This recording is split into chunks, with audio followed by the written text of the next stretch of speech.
For 15 years, La Liga lived in fear of a ghost. They feared the silent operator in the centre of the pitch who could kill you without ever sprinting. Sergio Busquets didn't run. He glided. He didn't tackle. He intercepted. He was the ghost of the Camp Nou. But what Busquets did for Barcelona, the way he played the position, he wasn't the quickest, but his calculation, the way he was with the ball and everything. I think Busquets is absolutely amazing. And when he left, the rest of the league breathed a collective sigh of relief. They thought the nightmare was over. They thought Barcelona would spend the next decade wandering through the tactical wilderness, wasting millions on aggressive destroyers who didn't understand the geometry of the game. And for a while, they were right. We saw the panic. We saw the Oriol-Romeu experiment. We saw Andreas Christensen forced into midfield. We saw the desperate, failed pursuit of Martin Zubimendi.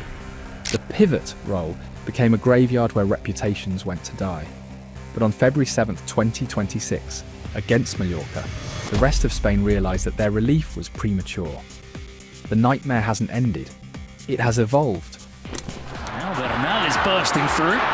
Checks it onto his left foot. Bernal! 3-0 Football Club Barcelona wrapping up the game. Bernal joins the... Isn't just the return of a Busquets-style pivot. It is something far more dangerous. Imagine the brain of Busquets put inside the body of Rodri, with a left foot that can open passing lanes that didn't mathematically exist before. While the mainstream media is still obsessing over Real Madrid's latest Galactico, a clinical, almost mathematical revolution has taken place in Catalonia. Marc Bernal is becoming exactly what La Liga was afraid of, a physical anomaly who understands the pausa. Today on 11 Guards, we are conducting a full forensic autopsy of his return. We will break down the injury that nearly ended his career, the lost year that upgraded his brain, and the tactical truth behind Barcelona's new £100 million anchor. To truly understand the magnitude of Bernal's emergence, you have to look at the wreckage he is repairing. Since the departure of Busquets, Barcelona's midfield suffered from what I call the donut of sadness. It was a gaping tactical void. Without a specialist pivot, the defensive line was terrified to push up, and the creative interiors, Pedri and Gavi, had to drop too deep to collect the ball. The team was disconnected. Xavi tried to fix it with nostalgia. Hansi Flick initially tried to fix it with pragmatism, using a double pivot of Frenkie de Jong and Marc Casado.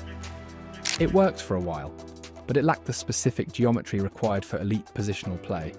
The issue was never effort, it was geometry. The Barcelona pivot is the hardest position in world football.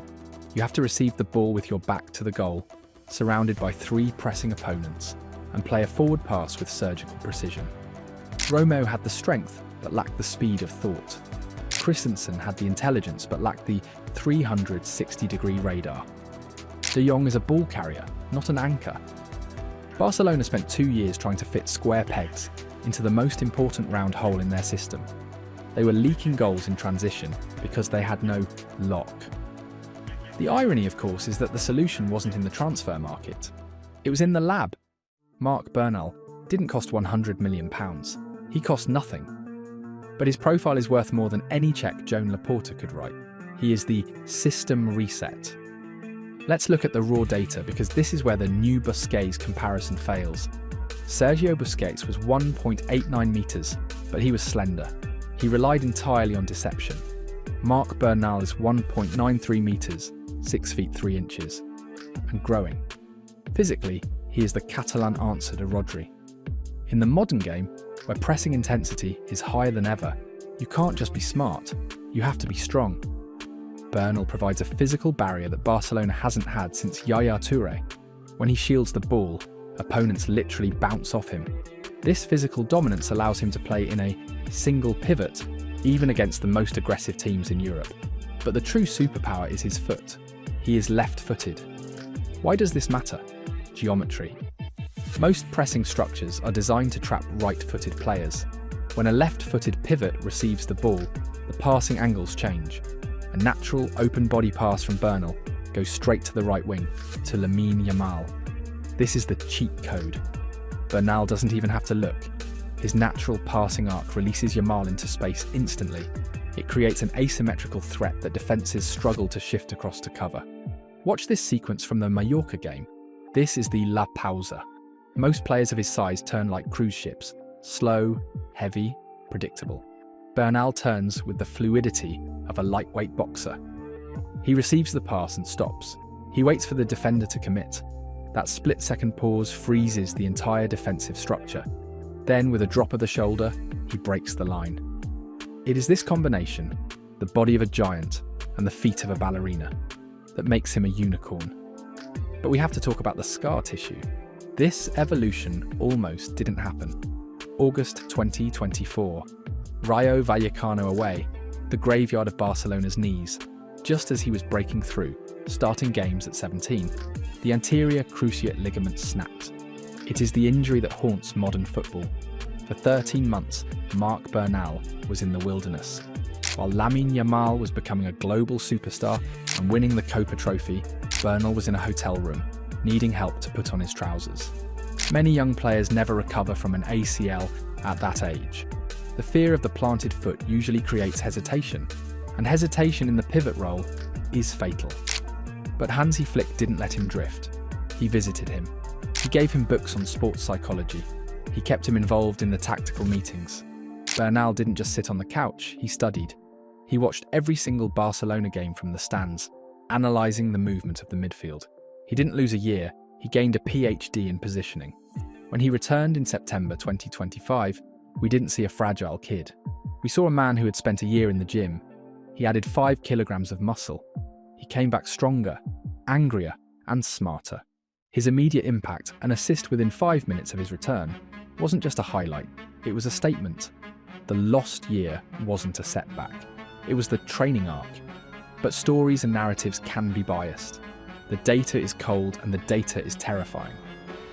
We took a forensic look at Marc Bernal's numbers since his return in September 2025 and compared them to the gold standard, Rodri and Sergio Busquets. Here is the anomaly. Sergio Busquets averaged an aerial duel, success rate of 48% in his prime. He was a ground operator. Marc Bernal is currently winning 72% of his aerial duels. This turns goal kicks into instant possession.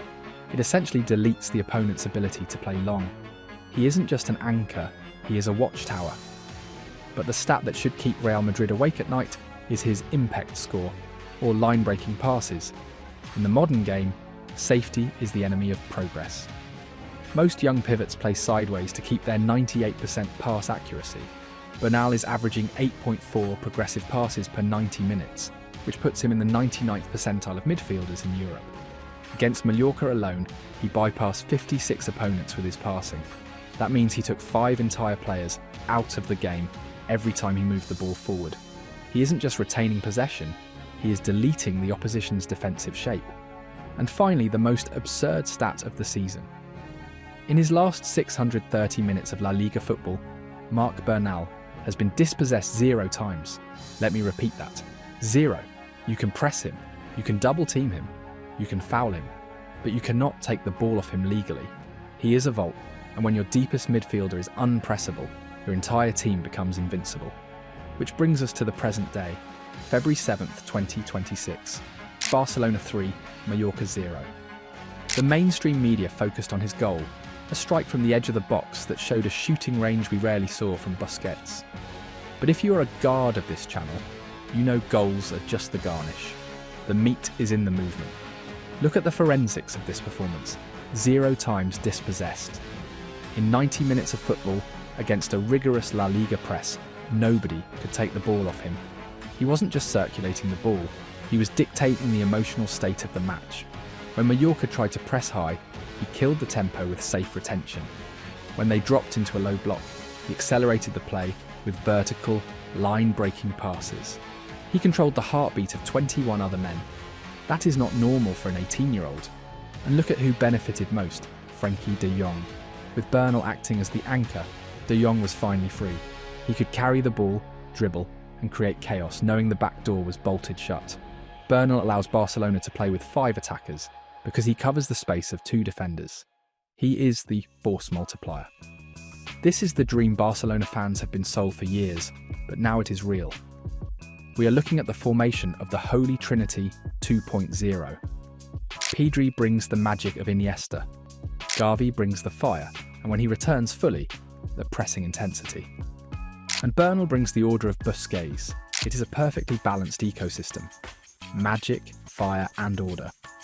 And the oldest of them is barely in his mid-20s. In a world where Chelsea spends £115 million on Moises Caicedo and Arsenal spends £105 million on Declan Rice, Barcelona found their world-class pivot in their own cafeteria. They didn't pay a transfer fee. They paid in patience. They paid in trust during that dark year of injury. The club has already extended his contract with a €500 million release clause. They know what they have. He isn't a transfer target. He is the foundation of the stadium. The verdict? We have seen false dawns before. We have seen the next big thing crumble under the lights of the Camp Nou. But Marc Bernal feels different. The data supports it. The eye test confirms it. He is not just filling a position, he is restoring an identity. The broken giant is healing, and the spine of the team is finally calcifying into something solid. La Liga was afraid that Barcelona would eventually find another Busquets. They were wrong. They found something scarier. They found a Busquets who can physically bully you. But the question now is for you. Is Marc Bernal already the best defensive midfielder in La Liga? Or do we need to see him do it in the Champions League knockouts before we crown him? Drop your verdict in the comments. We read every single one. If you want the tactical truth, the raw data, and the stories the mainstream media is too afraid to tell, then you belong with us. Guard the legacy, defend the game, hit that subscribe button, and turn on notifications. This is 11 Guards. The watch never ends.